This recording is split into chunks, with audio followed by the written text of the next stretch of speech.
নমস্কার বন্ধুরা, সবাই কেমন আছো? আশা করি রাধা মাধবের কৃপায় সকলে ভালো আছো, সুস্থ আছো। সকাল থেকে এই ব্লগটা স্টার্ট করছি। দেখো ঠান্ডায় ওয়েদারটা কেমন একটা মেঘলা মেঘলা। আর দেখো আমার টবের মধ্যে কি গাছ হয়েছে তোমাদের দেখায়। এটা কি গাছ বলো তো?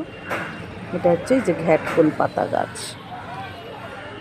একটুখানি ঘ্যাটকোল পাতা মানে খেয়েছিলাম যখন এই বর্ষার সময়, তখন যে গোড়াটা ছিল সেটা আমি টবে বসিয়েছিলাম। তা সেটার থেকে দেখো বেশ কটা, এই 5-6টা মতন পাতা হয়েছে।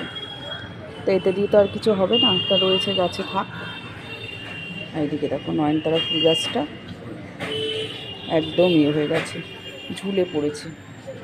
মাটি কম, সেই কারণে গাছটা ঠিকভাবে হচ্ছে না, টবটাও ছোট হয়ে গেছে। গাছটা এদিকে পুরো ঝুলে পড়েছে। গাছটা কিন্তু বেশ সুন্দর ঝাঁকড়াও হয়েছে। আমি কি করেছি, এই পাশের টবটাতে তাকে হেলান দিয়ে রেখে দিয়েছি। স্নান সেরে পুজো আমার হয়ে গেছে। চলো এবার তোমাদেরকে রাধা মাধবকে দর্শন করো। চলে আসলাম দেখো ঠাকুর ঘরে।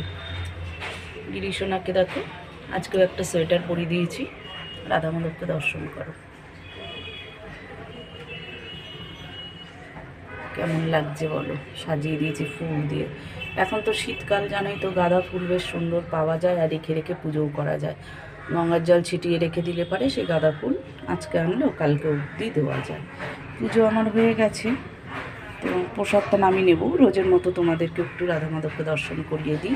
দিনের শুরুটা যদি ভগবান চরণ থেকে হয় তাহলে কতটা ভালো হয় বলো। সেজন্য প্রত্যেক দিনই চেষ্টা করি তোমাদেরকে রাধা মাধবকে দর্শন করার। প্রসাদটা নামিয়ে নেব, তারপরে চলে যাব আরও অন্য কাজে।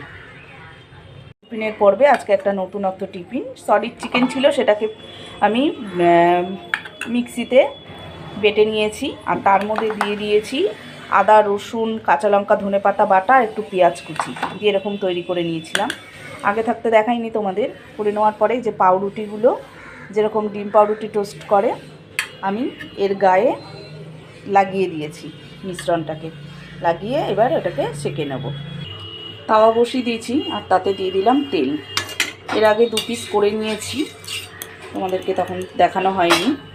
তেলটা দিয়ে দিলাম, দেখো তেলটা গরম হতেই এবার আমি চিকেনটাকে, ব্রেডটাকে চিকেন দিয়ে যেটা লিপে রেখেছি সেটা দিয়ে দিলাম। আরও 1 পিস আরও 1 পিস পাশে দিয়ে দিলাম। আর এটাকে খুব সুন্দর করে আস্তে আস্তে প্রেস করে করে বেশ খানিকক্ষণ ধরে করতে হবে, যেহেতু চিকেনটা আমার কাঁচা। আর একটু তেল আমি ঘুরিয়ে দিয়ে দিলাম। চিকেনটা যেহেতু আগে কষানো নেই, সেজন্য একটু সুন্দরভাবে আস্তে আস্তে সেঁকে নিতে হবে, তাহলেই এটা সুন্দরভাবে হয়ে যাবে। এই দেখো আগে ওকে বানিয়ে একটা দিয়ে দিয়েছি খেতে। ওকে জিজ্ঞাসা করলাম কেমন হয়েছে। ভালো হয়েছে। আগে ছোটোবেলায় স্কুলে টিফিনে দিতাম, তোকেও দিয়েছি, দিদিকেও দিয়েছি, বলতি সাবার করে দাও। তা চিকেন না থাকলে তো আর হতো না, যখন চিকেন থাকতো টিফিনে এটা বানিয়ে দিতাম আমি। আর বল, টেস্টটা খুব ভালো ও লাগছে। বলছে টেস্টটা খুব সুন্দর হয়েছে। হবেই তো, যেহেতু চিকেন দেওয়া, তার মধ্যে শীতের কাঁচা লঙ্কা, ধনেপাতা, আদা, রসুন সবই দিয়েছি। মানে একটা চিকেনে যা যা মশলা দেওয়া উচিত সব কিছুই দেওয়া। এবার দেখো এই পিঠটা উল্টিয়ে দেবো। দেখো হলুদটা না দিলেও হয়, হলুদটা দিয়ে দিয়েছি। হলুদটা না দিলে বেশ কালারটা আরও বেশি ভালো হয়। আমি হলুদটা দিয়ে দিয়েছি, আর কি করব, ওই জন্য হলদে হলদে হয়েছে। আর হলুদটা না দিলে একটু সাদা সাদা হতো। হলুদটা এর আগে কোনো দিন দিইনি, আজকেই দিয়েছি। দেখো এরকম করে সেঁকে নেব, ভালোই লাগে খেতে। একদিন করে খেও, খুব ভাল লাগবে। চলো তাহলে এবার এগুলো নামিয়ে বড় মেয়েকেও খেতে দিয়ে দিই।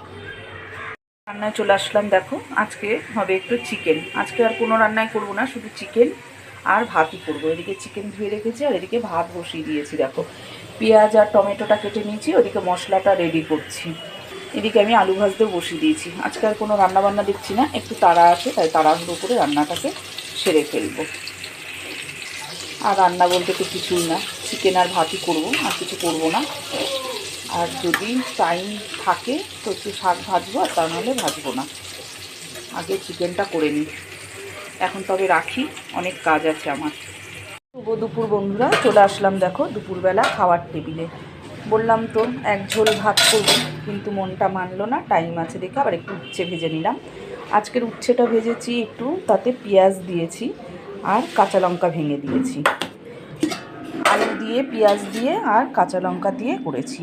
আর এদিকে তো করেছি ভাত গরম গরম। খাবার থালাটা এখন সাজিয়ে নিচ্ছি। প্রথমে মেয়ের বাবা খাবে, তারপরে সে দোকানে যাবে, মেয়ে আসবে, তারপরে আমি আর মেয়ে খাবো। তো প্রথমে দেখো ভাতটাকে বেড়ে নিলাম। আজকে বলেই না, খুব একটা বেশি কিছু রান্না আমি করি না, ওই ঝোল ভাত ভাজা এরকমই থাকে।